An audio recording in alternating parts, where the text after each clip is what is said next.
us today from Lydian International we have Tim Coughlin, who is the Chief Executive and Founder of Lydian International, and the MD of the Caucasus region, Nerses Karamanukyan. Welcome, gentlemen. Tim, I want to start off first of all with you. Lydian International was founded back in 2005 with what is now known as the Amulsar gold project in Armenia. Tell us a little bit about how the company started and about the project we have. Okay. The company started basically out of a consulting business that was financed to essentially advise major companies on exploration and operating risk in emerging transitional countries, or sort of non-familiar mining environments. One of those was Armenia, and we were in Armenia simply following a prospective band of rocks which continues from Turkey through Armenia down into Iran in 2005, and it's now become a reasonably well-known story that we were driving down the main road going somewhere else and discovered a gold deposit, which is not something as you do. And kind of long story short, that basically became Lydian International, and so we discovered the if you could call it a discovery, discovered the project in 2005. Put a license over it in March 2006, and we basically went from there. We're an onshore Jersey-based company, so we all live and work in Jersey. I guess Armenia is obviously our principal focus. And how big's the resource? The resource is currently 2.5 million ounces. That's open in all directions. And so we've been drilling about 40,000 metres into it, an extra 40,000 metres this year, which will bring us to a total of about 92,000 metres. And we can see I'm pretty sure we're going to finish the end of this year with the project still open in all directions. So with gold production due to start in 2014, what are the stages from now until we reach that point? Next stage is a resource update. So as I've said previously, we've got about 2.5 million ounces in combined inferred indicated category at the moment. That remains open in all directions. We've put another 40,000 metres of drilling into the hill, as I've said, this year, so we'll be updating that resource towards the end of the year, releasing that probably Q1 next year. Then bankable feasibility study, which we've been working on for the last 2.5 years. We expect to have that done sort of early Q2 next year, and then we'll be talking to the banks. We've had 8 commercial banks out on site this year looking at the debt component of a financing formula, and as well as three development banks, 2 of which are on our shareholder register, International Finance Corporation and the European Bank for Reconstruction and Development. So essentially, resource BFS and then financing sort of mid-next year.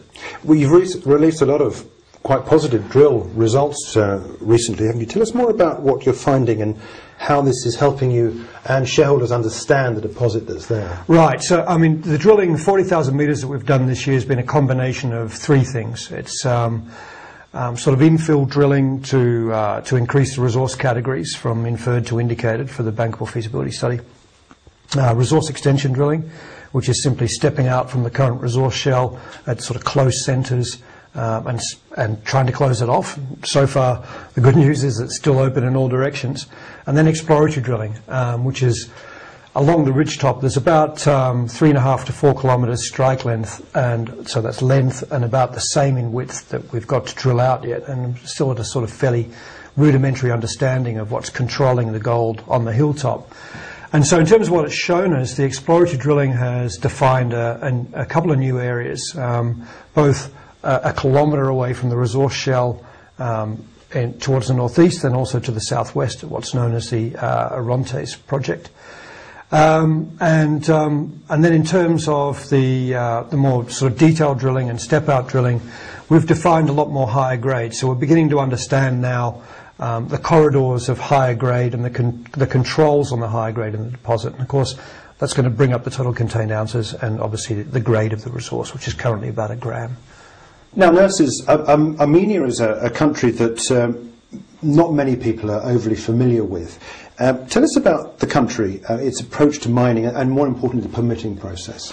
Armenia is a country in southern Caucasus. It's neighboring to Georgia, Azerbaijan from east and west, and to Iran from south, and to Turkey from west. So it's a small country, having a population of 3 million inhabitants, and its GDP is something around $10 billion. The exports are $1 billion, of which 50% is mining products, more than 50% nowadays. And it's a country which is developing and working towards improving the business environment and going into European Union neighborhood policy and improving the doing business indicators in Armenia. And most recently, it improved 6 points up. It's now number 55 among 186 countries. How important will Amulsar be to Armenia? Amulsar will be very important. As I told, it's $10 billion of GDP only, and if in full production, it will contribute to 2 to 3% of overall GDP numbers of Armenia. And Amulsar, our company, will become one of the largest taxpayers in Armenia. It will be at least among top 5 taxpayers in Armenia. In practice, how easy will it be to get the mine up and running, the building process and moving towards production? Armenia has one of the best concession laws and mining codes in the region, and it has been recognized years ago by a mining journal. And still, Armenia is improving its legislative and legal environment, and there is a new mining code in circulation in National Assembly, which will be adopted by the end of this year, and it has been developed by World Bank consultants and experts from foreign countries. What about the relationship with the people in Armenia, the local environment, and what you're doing to perhaps maybe help oil the wheels, if you like, for the Amulsar project, for the local people? How are you going about that, and how important is that? Okay, Amulsar is located in a mountainous area, which is, and we have 3 communities nearby the future mine, and we are in good cooperation with these communities. We are hiring nowadays 130 people from these communities because in these communities the unemployment is one of the main issues which worries the local communities and its villagers, and we are nowadays hiring 130 people. We are through outsourcing of some services from our company developing some small businesses in these communities, like catering, like sewing some bags for our mining products, and we have recently invested in a tree nursery because we are going to plant some trees around the mine, and this is creating additional jobs. There are some calculations that one constant job in mining is creating something like 3 to 6 additional jobs in other areas. So we are developing not only by bringing some support to local communities, but developing some small businesses in that communities as well. Tim, I want to get back to you, because you said that you mentioned financing as being one of the steps towards production and requiring, what, $165 million around about there. How will you raise this and when? Well, I guess we're currently considering how we're going to raise this. These things are always combinations of various things, which can be obviously equity, debt and equity, third-party sort of equipment financing arrangements, or a combination of all of those. What we're doing, we're in the process of appointing financial advisors to help us in making this particular decision, but covering all the bases. So I guess, the reason we've had the banks out is because we're looking at a debt component to the financing, and the reason that we're talking with our banks and brokers and the analysts that cover us is that there will be an equity component as well. So it'd be some sort of debt equity deal. Exactly what that ratio is, we don't know. What about other projects for Lydian? I know you've recently been awarded a 40-year exploration license, I believe, a mining license in western Georgia. Is this your next area of opportunity, and how do you see that developing? Yeah, I think we've spent a lot of time exploring in Armenia, and we do have some other areas of interest outside of Amulsar, but it's quite easy for us to find new gold at Amulsar as opposed to spending money elsewhere in exploration around the country.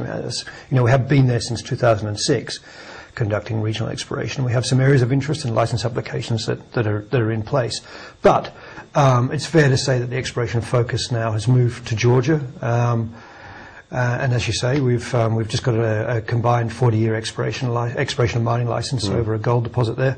And we're also, and have been, quite actively exploring throughout Georgia and particularly in that southwestern area. So there are other areas that we'd like to get hold of and under license in the near future. I mean, Georgia's moved on remarkably post-conflict to the point where it's number 9 on the ease of doing business index. I think Canada's number 7.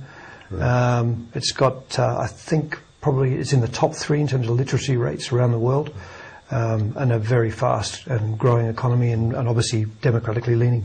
Tremendous opportunities. Yeah. Okay, all right, Tim and Nerses, thanks indeed there for joining us. There we heard it from 2 senior members of the board there for Lydian International.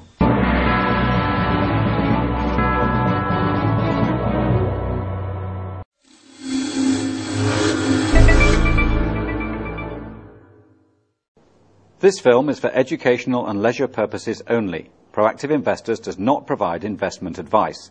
The company is a publisher and is not registered with or authorized by the Financial Services Authority. Please refer to the full terms and conditions on the Proactive Investors website.